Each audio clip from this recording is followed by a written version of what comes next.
জনশক্তি রপ্তানি খাতকে সিন্ডিকেট মুক্ত করার লক্ষ্যে বায়রা গণতান্ত্রিক যুব ঐক্য মহাজোটের আত্মপ্রকাশ হয়েছে। বুধবার রাজধানীর একটি হোটেলে কেক কাটার মধ্য দিয়ে সংগঠনটি আনুষ্ঠানিক যাত্রা শুরু করে। সংগঠনের নেতারা জানান, জনশক্তি রপ্তানি খাত আরও সুন্দর, স্মার্ট ও সিন্ডিকেট মুক্ত করার জন্য ঐক্যবদ্ধ হয়েছেন তারা। জনশক্তি খাতে অনিয়ম ও সিন্ডিকেট প্রতিরোধে মহাজোটের আহ্বায়ক করা হয়েছে রবিউল ইসলাম রবিনকে। সদস্য সচিব হিসেবে মোহাম্মদ মোজাম্মেল হককে দায়িত্ব দেওয়া হয়েছে। এছাড়াও জনশক্তি খাতে অনিয়ম ও সিন্ডিকেট প্রতিরোধে মহাজোটের পৃষ্ঠপোষক হিসেবে দায়িত্ব পালন করবেন শাহ এম এ রশিদ সম্রাট।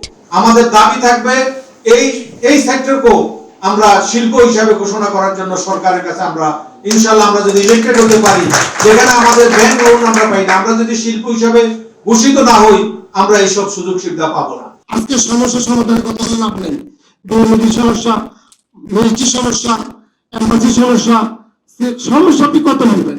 সবকিছু ঠিক করবে ভাইরা, আগে আমাদের বাইরাকে ঠিক করতে হবে। আর মাত্র হাতে আমাদের সর্বোচ্চ 1.5 মাস। বায়রার সাবেক কার্যনির্বাহী সদস্য ফজলুল মতিন তৌহিদের সমন্বয়ে গঠিত এই সংগঠনে বায়রার সাবেক ও বর্তমান নেতাদের 10টি অঙ্গ সংগঠনের 71 জন সদস্য রয়েছে। 71-এর চেতনায় এই সংগঠনের মূল আদর্শ ও শক্তি।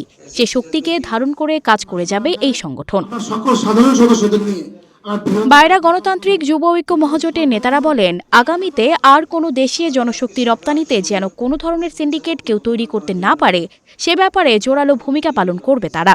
সেই সাথে যারা সিন্ডিকেট করবে তাদের কঠোর হাতে দমন করা হবে।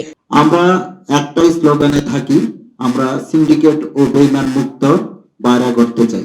একই সঙ্গে আগামীতে মালয়েশিয়া, সিঙ্গাপুর, লিবিয়া সহ যে কোনো দেশে জনশক্তি রপ্তানিতে যেন কোনো ধরনের সিন্ডিকেট তৈরি না হয়, তার জন্য জোরালো ভূমিকা রাখবে বলে কঠোরভাবে হুঁশিয়ারি দেন নেতারা।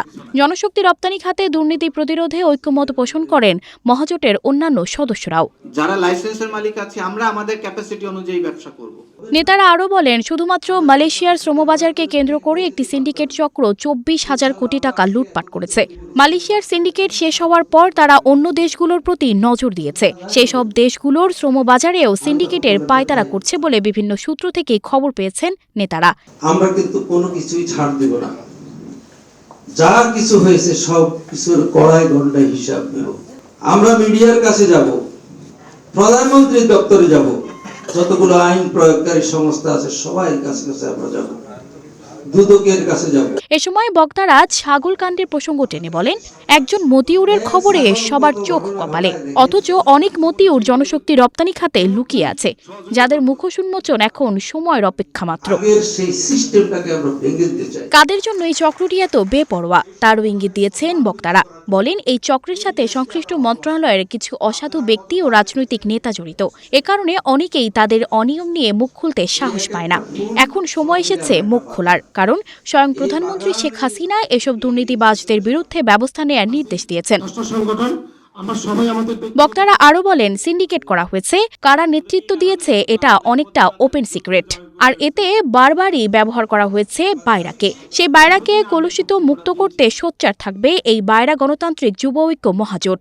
আগামী নির্বাচনেও যেন কোনো সিন্ডিকেট হোতা বা দুর্নীতিবাজ নেতৃত্বে আসতে না পারে, সেজন্য কঠোর অবস্থানের ঘোষণা দিয়েছে এই সংগঠনের নেতা ও সাধারণ সদস্যরা। অন্তর্ভুক্ত হয়েছে যেসব শরিক দলের। সানজিদা রহমান, প্রবাস খবর।